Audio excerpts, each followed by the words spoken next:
Welcome to Securing the Sanctuary. I am Keith, your host. I am a 30-year police officer and a 20-year police veteran. And today I want to talk to you about the priorities of your safety team. All right, so when I joined my church safety team, I was told that the priority of order was the children, then the pastor, and finally the congregation in the event of an active shooter. I have since heard that from a number of other teams, and I don't quite understand it, because by telling people that, their thought is during an active shooter is to go protect the children first, when your first priority should be finding that active shooter, engaging them, and stopping them from their killing spree. Now, I get why people want to protect the children first and the pastor second, because they think those are going to be the priority targets for any attacker. You cannot predict what an attacker is going to do. They all have different motivations for their killing spree. Many are based on ideology or mental illness, or they're driven by the devil. And that flaw is that you tell people that,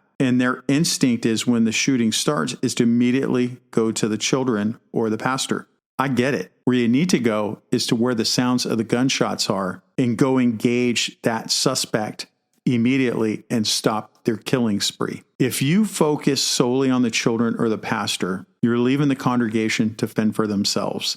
And that's not appropriate when you have the tools and the training to stop them immediately. And you've got to look at it as a whole approach to an active shooter. As an example, with law enforcement, we have what's called the priority of life. I haven't heard this spoken about in a long time because law enforcement is quickly changing. But our priority of life are the hostages or the victims, law enforcement, meaning us, and then the suspect. The suspect is always last. So all your decisions are based on one thing, protecting people. And you want to look at law enforcement and the safety team. I'm not trying to make people police officers by any stretch of the imagination, but there are some parallels.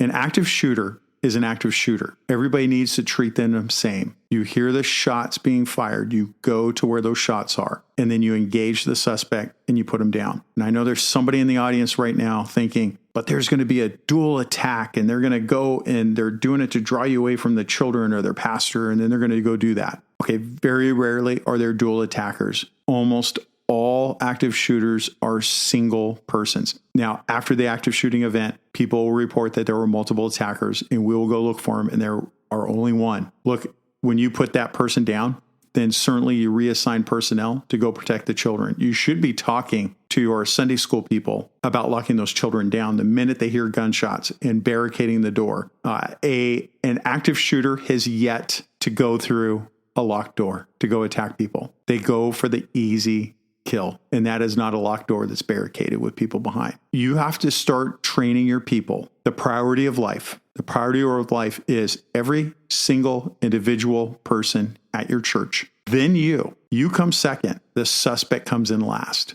And I remember I would be in the command post on a SWAT call out. And I would see that all of a sudden we're driving tactics that is trying to come to a resolution to where the suspect doesn't get hurt. But I feel it's at the cost of the people inside, the hostages. And I would just go over to the whiteboard and I would write priority of life. Hostages, law enforcement, suspect. I would erase hostages and put the suspect on top. And I would say, that's what you're doing right now with your tactics right now. And you would see people realize like, yeah, that's not right. And we would go back the other way. It's important to remember that when we start telling people that join the safety team, that in an active shooter, your priority are certain segments of the church.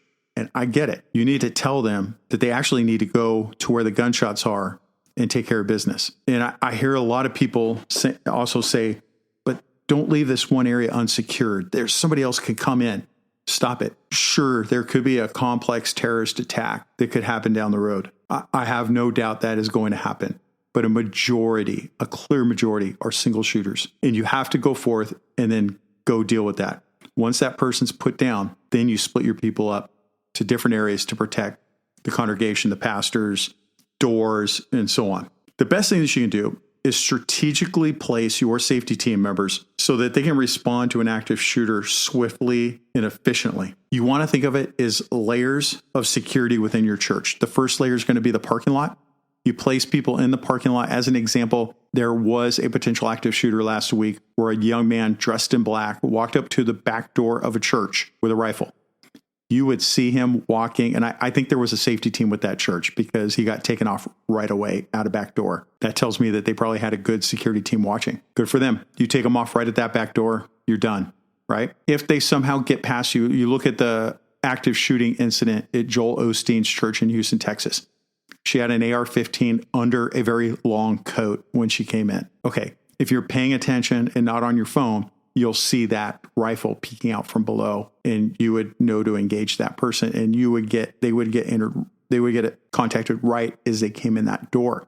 So that's your second layer, is that greeter position right at that front door. And then your last is inside. Now, let's say they made it all the way through and they made it anywhere in the church. There is somebody strategically placed within you. That's just a few positions right there, 3 positions. You can actively respond quickly to any shots fired within your complex, inside the sanctuary, inside the lobby area, out in the parking lot. It doesn't matter. You've placed them strategically.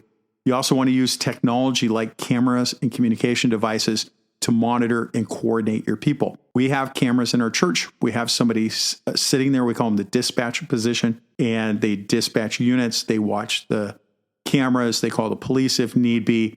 It works out very well. And lastly, we want to talk about training and drills. You want to do regular active shooter drills and training sessions. Now, we do training every first Saturday of the month for 4 hours. We do active shooter one time a year. Should we do more? Oh, I'd love to, but we don't have enough time because we have a lot of other things that we need to train for as well. Now, you can simulate a lot of different scenarios. I would go off ones that have happened that year. Look, right now, your biggest threat of an active shooter is a lone wolf attacker that heard ISIS's cry to start attacking churches and synagogues. And that's what you should prepare for. The FBI director has mentioned that there is a potential for complex terrorist attacks throughout the United States. Certainly, you can get ready for something like that. But I'll give you an example. I saw a church have an exercise that they were going to just tabletop. And it was this complex attack involving cutting fences and driving vans through the cut fence to run through a door with multiple attackers, like 5 attackers. Oh, and they were all on PCP. Okay. Nobody on PCP has ever done an active shooter event anywhere in the United States. And I am a drug expert. They could not go active shooter with PCP. Certainly they could go shoot and do crazy stuff, but they can barely walk down the street, let alone do this complex attack involving, cutting fences and breaching doors and doing all this. Look, there has not been one of those attacks in the United States. So why are we training for that? That's wasting valuable training time. So you can simulate various scenarios that have happened in the past. Look at those and then base your scenarios on that. And you need to have ongoing education and preparedness. You also want to have clear communication protocols along your safety team. So if there's an active shooter, the minute somebody hears it, they can just say active shooter coming from the west side of the church. And everybody can start rolling towards the west side of the church to go deal with that. And you want to have good coordination with local law enforcement. We invite them to our active shooter training all the time. I got the best compliment from the local PD when they showed up, and the officer told me that it was better than the training that he got at his agency. That's exactly what I want to hear. You want to educate your congregation about different safety protocols and what you want to do in an emergency. The most important thing is your concealed carriers. You have to have a meeting at least once a year with your concealed carriers at your church. Go feed them breakfast. The safety team can feed them breakfast. And then when you're done, you go into the sanctuary and you talk about what their role is and what your role is. Their role is to protect their family. And if the suspect is directly in front of them, please, judicious marksmanship is welcome. But a lot of these people think they're going to shoot across the sanctuary and hit this suspect. And that's just not realistic. And we show them that. We show them how hard that is.